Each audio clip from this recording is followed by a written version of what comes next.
Vẫn gần nắm rắp ba đi nước ca mi gần si gần vào muốn cho hi lấy nun bị đồ đình dùng đồ gần si gần bồi giê ra ta tê xin hao si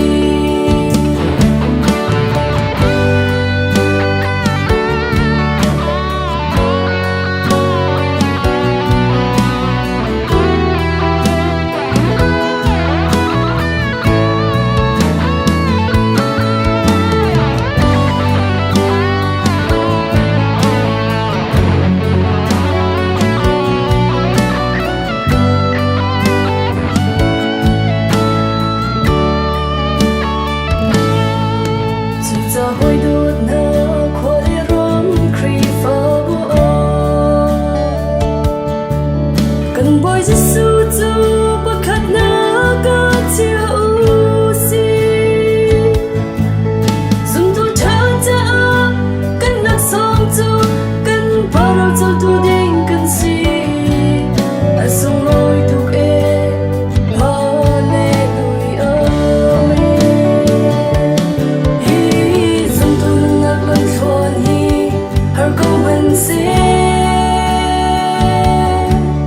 vẫn gần nắm rắp ba đi nước ca mi gần si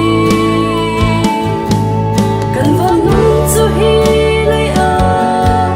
nun bị đồ đình dùng tu gần si gần bồi giê ra tê tê xin hao